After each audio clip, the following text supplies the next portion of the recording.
प्रिय मित्रों, काशी की रानी ने जब संत रविदास से पूछा, हे संत श्रेष्ठ, आखिर शिवलिंग पर कौन सा फूल चढ़ाने से पुत्र प्राप्ति होती है? तो संत ने गहरी मुस्कान के साथ उत्तर दिया, रानी, शिवजी को फूल नहीं, श्रद्धा और सच्चा मन चाहिए। फिर भी धतूरा और बिल्वपत्र शिव को अति प्रिय हैं। धतूरा भक्ति का प्रतीक है, जो मन की शुद्धता और समर्पण को दर्शाता है। सावन में इनका चढ़ावा विशेष फल देता है। मित्रों, रानी ने उत्सुकता से पूछा, क्या यह पुत्र प्राप्ति की संकेत है? रविदास ने कहा, फूल तो मात्र माध्यम है, रानी। सच्ची भक्ति और विश्वास से शिवजी हर मनोकामना पूरी करते हैं। पुत्र प्राप्ति का आशीर्वाद शिव की कृपा और तुम्हारे कर्मों पर निर्भर है।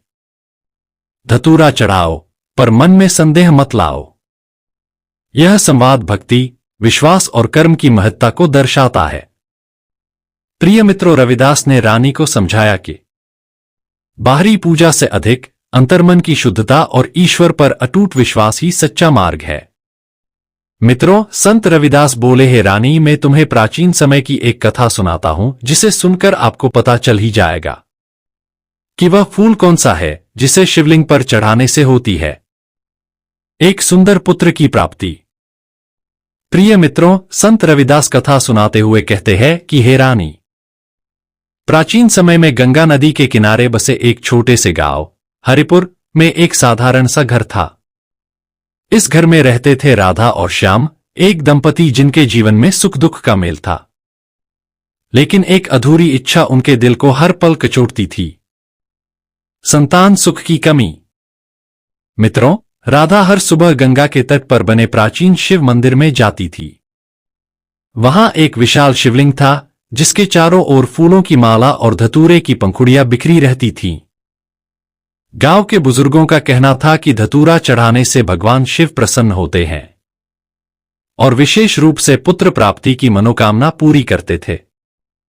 राधा हर दिन धतूरे के फूल चुनती, उन्हें गंगा जल से धोती और पूरे भक्तिभाव से शिवलिंग पर चढ़ाती। मित्रों, उसकी आंखों में आशा की एक किरण थी, जो हर प्रार्थना के साथ और तेज होती थी।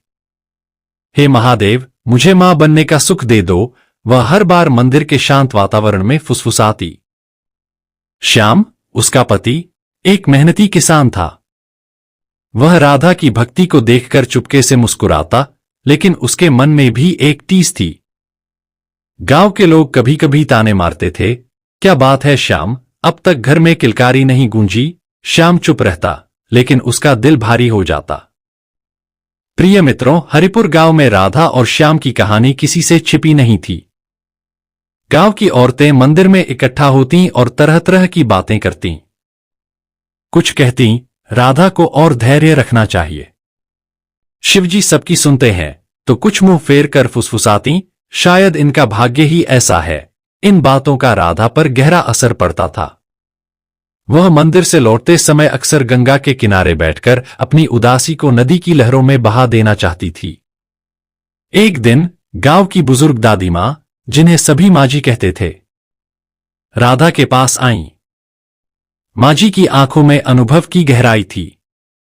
उन्होंने राधा का हाथ पकड़ा और कहा, बेटी, धतूरा चढ़ाना तो ठीक है, लेकिन भक्ति में विश्वास सबसे जरूरी है। शिवजी का आशीर्वाद तभी मिलता है जब मन में कोई संदेह न हो।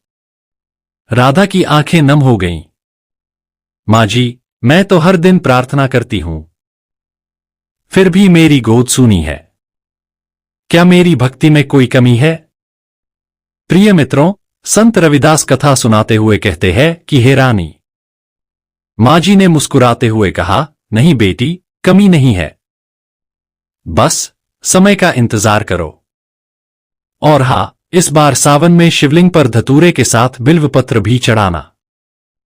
सावन में शिवजी की कृपा बरसती है। सावन का महीना आया। गांव में उत्साह का माहौल था। मंदिर को फूलों और रंग-बिरंगे कपड़ों से सजाया गया था। राधा ने मन ही मन ठान लिया कि इस बार वह पूरी श्रद्धा के साथ सावन के हर सोमवार को शिवलिंग पर धतूरे और बिल्वपत्र चढ़ाएगी। उसने श्याम से कहा, इस बार मैं कोई कसर नहीं छोड़ूंगी। शायद शिवजी हमारी पुकार सुन लें। श्याम ने राधा का हौसला बढ़ाया। राधा, तुम्हारी भक्ति देखकर मुझे यकीन है कि हमारा घर जल्द ही बच्चे की किलकारी से गूंजेगा। उसकी बातों में एक गहरा विश्वास था जो राधा को हिम्मत देता था। सावन का पहला सोमवार आया। राधा सुबह सुबह गंगा स्नान करने गई। उसने धतूरे के फूल और बिल्वपत्र सावधानी से चुने। मंदिर में पहुंचकर उसने शिवलिंग को गंगा जल से स्नान कराया, फिर धतूरे और बिल्वपत्र चढ़ाए। उसकी प्रार्थना में एक गहरी तड़प थी। हे शिव शंकर, मेरी गोद भर दो, मुझे मां बनने का सुख दे दो। मित्रों, सावन के तीसरे सोमवार को कुछ अनोखा हुआ।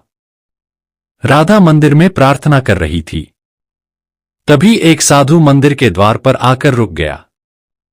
उसकी लंबी जटाएं और सादा वस्त्र देखकर राधा को लगा कि वह कोई सिद्ध पुरुष है।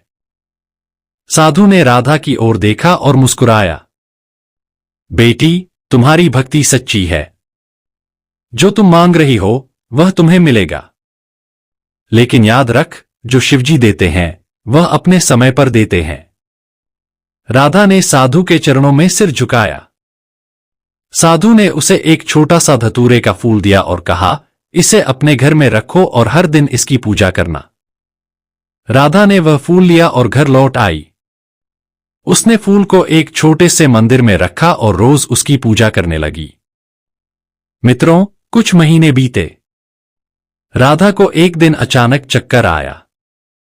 श्याम उसे तुरंत गांव के वैद्य के पास ले गया। वैद्य ने राधा की नब्ज देखी और मुस्कुराते हुए कहा, बधाई हो श्याम, राधा मां बनने वाली है। यह सुनकर राधा और श्याम की आंखें खुशी से भर आईं। श्याम ने राधा को गले लगाया और कहा, देखा, तुम्हारी भक्ति रंग लाई।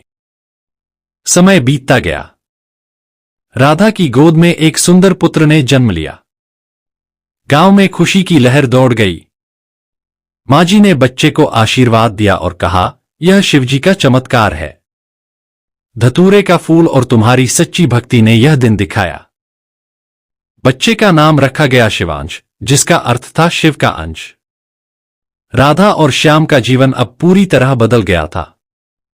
शिवांश की किलकारी से उनका घर गूंजने लगा। हर सावन में राधा अब भी मंदिर जाती थी, धतूरे और बिल्वपत्र चढ़ाती थी। प्रिय मित्रों, लेकिन अब उसकी प्रार्थना में केवल आभार होता था। हे महादेव, आपने मेरी हर पुकार सुनी। मेरे जीवन को आपने पूरा कर दिया। शिवांश बड़ा होने लगा। वह नन्हा सा बच्चा मंदिर में राधा के साथ जाता और शिवलिंग पर फूल चढ़ाता। गांव के लोग अब राधा और श्याम की कहानी को एक चमत्कार की तरह सुनाते थे। देखो, शिवजी की कृपा से सब कुछ संभव है, वे कहते।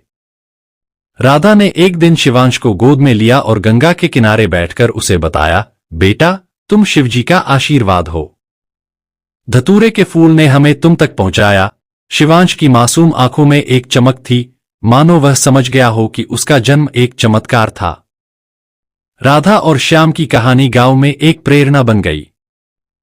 हर सावन में जब मंदिर में धतूरे और बिल्वपत्र चढ़ाए जाते, लोग राधा की भक्ति को याद करते। यह कहानी सिखाती है कि सच्ची भक्ति और विश्वास से हर असंभव काम संभव हो सकता है। शिवलिंग पर चढ़ा धतूरा सिर्फ एक फूल नहीं था, बल्कि राधा के विश्वास और प्रेम का प्रतीक था, जिसने उसके जीवन को आलोकित कर दिया। प्रिय मित्रों, वीडियो को लाइक शेयर करना ना भूलना। धन्यवाद। ओम नमः शिवाय।